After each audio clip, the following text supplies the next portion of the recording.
Parlamentში უნდა დაიწყოს კანონპროექტების განხილვა და ერთ-ერთი ყველაზე მთავარი კანონპროექტი, რომელზეც პარლამენტი იმსჯელებს, იქნება გრანტების შესახებ კანონი. მიუხედავად იმისა, რომ ქართულ ოცნებას დაჩქარებული წესით არ აქვს წარმოდგენილი ამ კანონპროექტის განხილვა, მიუხედავად ამისა, დღეს ქართული ოცნება მაინც ცდილობს, რომ დღის ბოლომდე მოასწროს ამ კანონპროექტის მხარდაჭერა მეორე მოსმენით. დღეს მთელი დღის განმავლობაში დატვირთული იყო საპარლამენტო სხდომა, მაგრამ მიუხედავად ამ რთული რეჟიმისა, ბოლოს მაინც მოხდება გრანტების შესახებ კანონის განხილვა და მხარდაჭერა, რომლის მიხედვითაც სისხლის სამართლის კოდექსში შედის კონკრეტული მუხლი, რომელიც სისხლის სამართლებრივ დანაშაულად მიიჩნევს ყველა იმ ქმედებას, რომელიც ქართული ოცნების ხელისუფლების არაღიარებას ეხება, მათ შორის აქ იგულისხმება სალომე ზურაბიშვილიც, რომელიც არაღიარებს ოცნების ხელისუფლების ლეგიტიმაციას. ქართული ოცნება თუკი აქამდე აცხადებდა, რომ ზურაბიშვილის ქმედებები იქნებოდა მხოლოდ და მხოლოდ პერფორმანსები, დღეს ოცნების წევრები პირდაპირ ამბობენ, რომ თუ მუხლი დაირღვევა, ყველა ციხეში წავა. ასე აქ იდგა კაცი ერთი 3 წლის წინათ მახსოვს პარლამენტში რომ იყო ხო და ხანინაძე ხო და მე ვარ ლენინი, მე ვარ სტალინი, არც არ დაუჭერია ეს კაცი აღარ ჩანს უკვე და რა ვიცი, აბა ესე თუ გააკეთებს, არ ვიცი. სხვა რამე შეიძლება იყოს. შედარება არის სალომე ზურაბიშვილის. ზუსტად ეგ კითხვა დამისვი, ახლა თუ იძახის რომ ეს ვარ მეო პრეზიდენტი ვარო, მე ვარ პრემიერ-მინისტრიო, თუ დაიწყებს ასე სეროს იყო მეთქი აქ პრეცედენტი ამნა. ხალხი ვინც არ გაღიარებთ იმათ რაბედიერი, არ გაღიარებენ, არ ხალხია. თქვენ რა დემოკრატია რას ნიშნავს? უმრავლესობის მართლობა, ხო?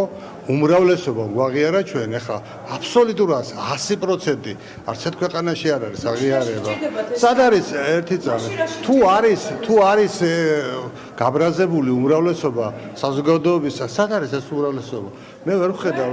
მეორე მოსმენა არის თავარი მოსმენა, რომელზედაც დეტალურად იქნება გაანალიზებული თითეული მუხლი და თითეული მუხლის მოქმედების პარამეტრები. ციტილგილაკს დააჭიროთ ბატონო ბეჟან. მივიყვანთ იმ კონდიციამდე, რომ არ მოგიწიოს წითელ ღილაკზე ხელის დაჭერა. როდესაც ნებისმიერი ადამიანი, თქვათ, ქალბატონი სალომე ზურაბიშვილი, სახელმწიფოს სტანდარტებით, პრეზიდენტის სტანდარტით დაიწყებს პრეზიდენტის, ასე ვთქვათ, იარლიყის მიწებებას, ეს არის სწორედ ქვეყნის კონსტიტუციურ წყობაზე ხელყოფა და მას, რა თქმა უნდა, პასუხისმგებლობა ამის გამო მოუწევს.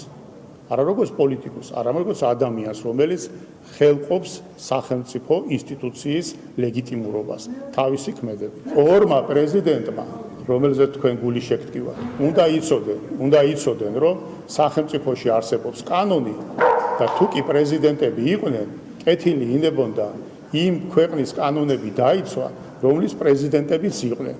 არ დაიცავენ ქვეყნის კანონებს, გინდა პრეზიდენტი იყოს და გინდა კიდე სხვა.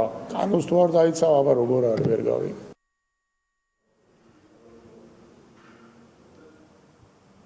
მოკლედ, სულ რამდენიმე წუთში დაიწყება გრანტების შესახებ კანონის განხილვა, მეორე მოსმენით დაუჭერს მხარს ქართული ოცნება ამ კანონს და უნდა აღინიშნოს, რომ კანონი ტოვებს იმის ინტერპრეტაციას და იმის სივრცეს, რომ ქართულმა ოცნებამ ციხეში გაუშვას აბსოლუტურად ყველა, ვისაც საჭიროდ ჩათვლის, ვინაიდან ძალიან ფართო არის წრე იმ ადამიანების და იმ მოქმედებების, რომელიც ქართული ოცნების შეფასებით ექსტრემიზმი და კონსტიტუციური წყობილების წინააღმდეგ გადადგმული ნაბიჯებია, რომელიც 3 წლით ციხეში გაშვებას ითვალისწინებს.